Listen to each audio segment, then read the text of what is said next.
this is Sarah. I am going to be doing an educational speech.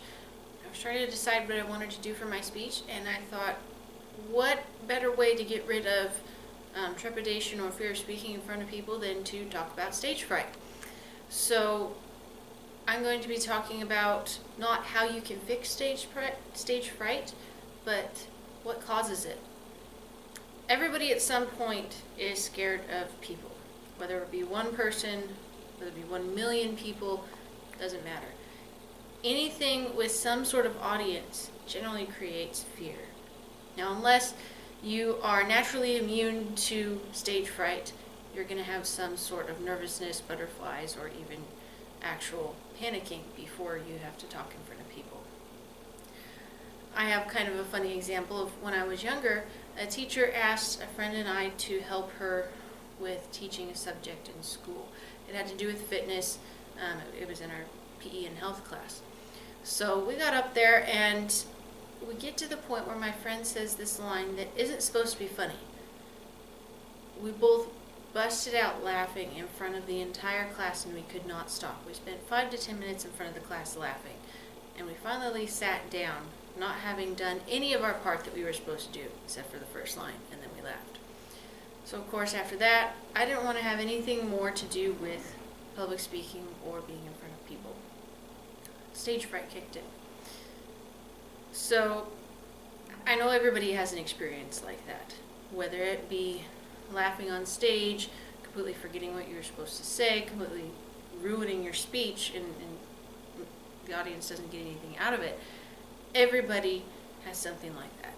And it makes you feel like, you get up on stage, you're just going to mess up again. That there is no hope, that there is no cure, and there's nothing you can do about it. How do you beat that? There are self-help books, there are websites, there's a lot of stuff that you can turn to that is basically just words on a page and doesn't really do you a whole lot of good. Because there isn't a specific universal cure or universal solve for stage fright. You have to find what works for you, what works for your specific problem. So I'm not going to sit and tell you how to fix it or what do you need to do. Here's what the book says. Because the first step to understanding a problem or trying to fix a problem is to understand what causes it, to understand why you feel the way you do.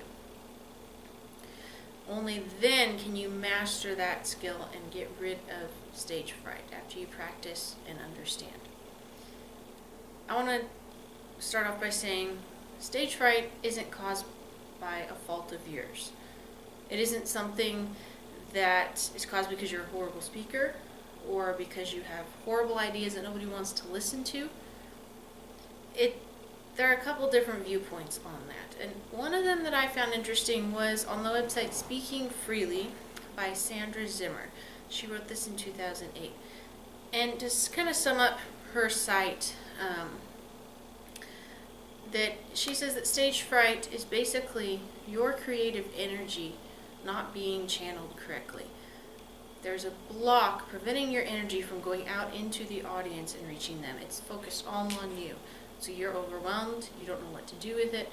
So the goal is to channel that energy out into the audience so that instead of you being overwhelmed by your energy, now they feel it and they can focus on it. That kind of ties in with another interesting idea I found. Getting over stage fright on the website Psychology Today, written by Janet Esposito. This was in 2012. One of her interesting points was that you're focusing too much on yourself. So when you're up and you're speaking in front of people, you aren't the focus. The whole point isn't you. It isn't about proving yourself, whether proving that you can do it or that you're going to get up there and fail. You want to make sure that you shift that focus to the audience. As an example, take this two-sided mirror. One side is macro. In other words, it amplifies everything that you see in it. So if you look only into that side, all you're going to see is your flaws and imperfections, and you're always going to be dissatisfied with yourself. You're not really going to feel like you have accomplished anything because everything is magnified. However, if you turn that over onto the audience, you now have the side with the big picture. You can see everything you need to see. The audience, your ideas are amplified and bigger, and they can see and understand. So that was kind of, how I thought of channeling that energy and turning your focus away from yourself and onto the audience so that they can get everything that they need to get out of your speech. So the only piece of advice I am going to give you is something that I have learned from performing myself as a musician and from just researching and some basic public speaking. Find the best way that works for you. The best way to channel that energy, to focus on the audience. There's, like I said at the beginning, there's no universal way. There are many different ways. The solution for you comes from understanding your own fears and your barriers to public speaking. And once you understand that, you can break down those barriers and turn that mirror onto the audience and off of yourself. Thank you.